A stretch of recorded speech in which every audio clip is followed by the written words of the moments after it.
Welcome to Living Your Path. I am Cecile Ferry, a coach and astrologer. I'm here to guide you on how to live and work in alignment with your true self so you can find fulfillment and serenity. Hello, my beautiful people, and welcome to your Cosmic Catch-Up for week commencing the 1st of June. So let me first start with the full moon in Sagittarius that just happened a couple of hours ago. You're probably still feeling the effect of it. What came up for you? What was revealed? What belief came to the surface or came to light for you to look at them and realize that they're no longer serving you, that they belong to the old version of yourself, and therefore it's time for a shake-up. It's time to really move forward from them and adopt different belief and a different perspective in whatever area of your life this was happening. I suddenly have had a couple of facts, events happening, and some conversations that have definitely stirred the pot, let's just say, of my belief in the last 24 hours. So I definitely felt it, maybe you as well. So welcome to June now. I can't believe it. May was just a blip. And now we are entering a month that is actually very quiet astrologically.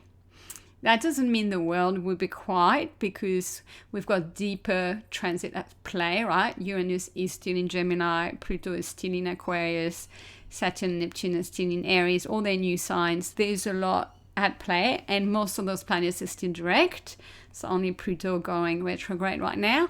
But there are no other major transit aspects or clashes, if you like, that I will talk about throughout the month. It looks from that point of view like a seemingly very normal month with just your new moon and your full moon later in the month. But other than that, it's not overcomplicated.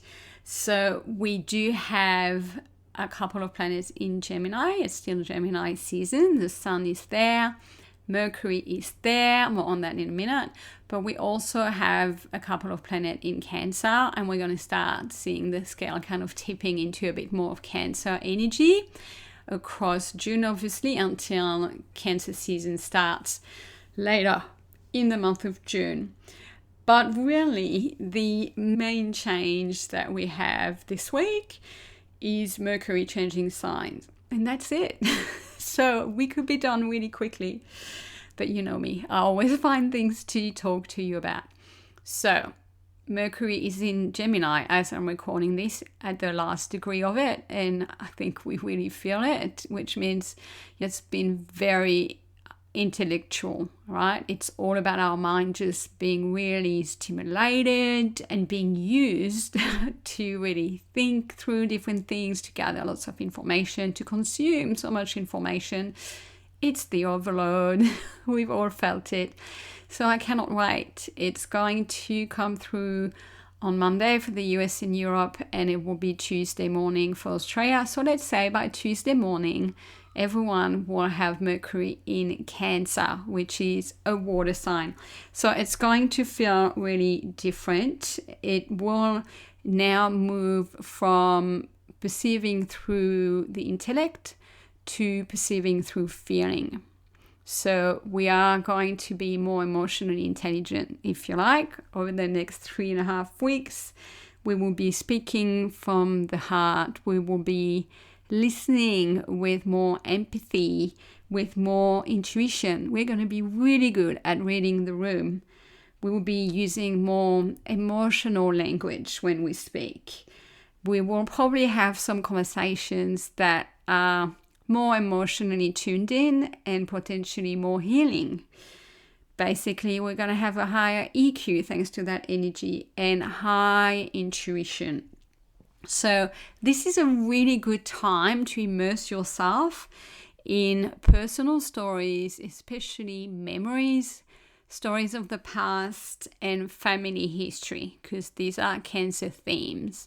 So you have some support, some abilities from your mind point of view in those areas. So a more fluid way of thinking, a more nurturing way of thinking and communicating So I think that will be nice for everyone. There's going to be less of that reactive Aries season. We had a lot of that. And then Gemini was just very scattered or very stimulated. And now we're going into smoother.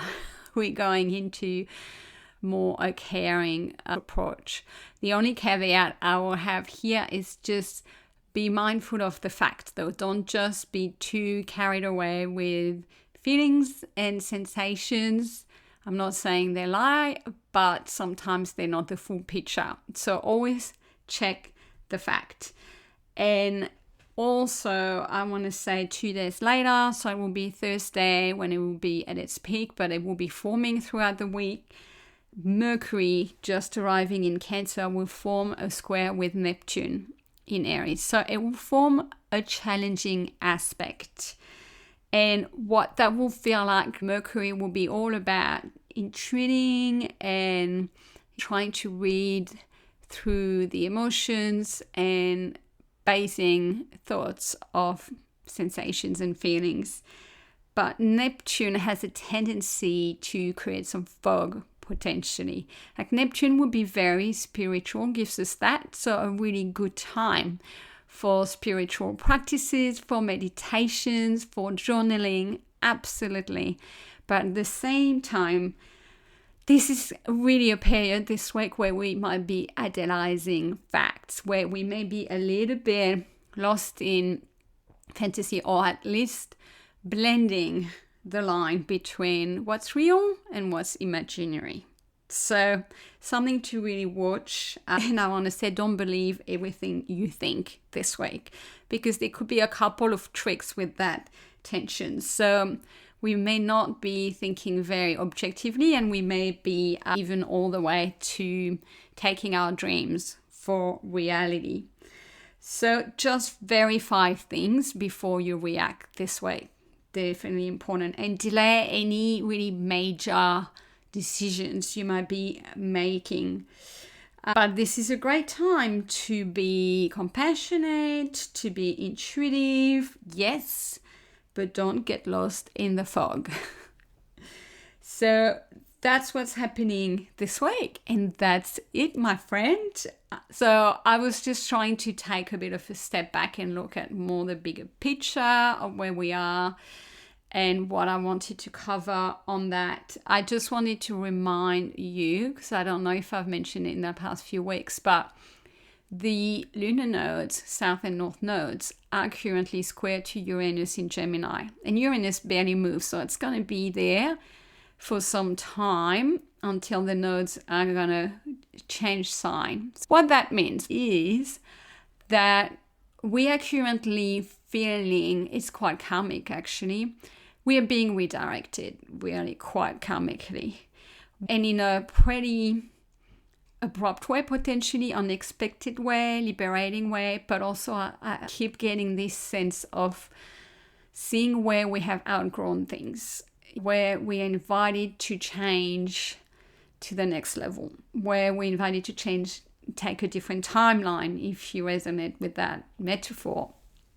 And we are being shown this and we're feeling it. So it can be quite destabilizing. I'm not going to lie. It's a recalibration point, especially if you have Virgo or Pisces nodes in your natal chart, or if you have Virgo, Pisces natal placements, such as your sun, your moon, or your rising, especially in the early degrees of Pisces and Virgo. So there is a lot of karmic pressure happening right there.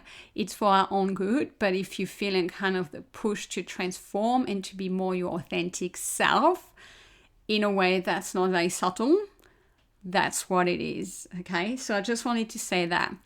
And then the rest of the month is kind of really calm, but I've had a look going forward. July is very different. We will have a Mercury retrograde. We will have the nodes changing sign. There is, what I will talk more about, this very, very positive aspect that rarely ever happens all the astrologers call it the magic triangle. So there's an aspect between Pluto, Neptune, and Uranus. So those planets are very slow moving planets. They're already a bit in that aspect, but it will be really happening in July. Astrologers are excited because it's a very supportive, positive aspects between three really important planets, really. Pluto is about transformation, Neptune is about spiritual leadership in Aries, and Uranus is about liberation through the mind, through technology. So there is amazing potential under that magic triangle for the whole of humanity, for us in our life, and to really reinvent things and move into a very different chapter. Let's just hope that those energies will really be leveraged that way and not turn the other way, which could be like some disillusion, maybe like an AI explosion of some sort, or some ideological movement, because, you know, that could be if the energy is not playing in its best expression. But the energy is there, so let's really hope in July we'll start seeing better things for humanity. That's really the theme, and for our lives. So there will be more on that on the podcast later.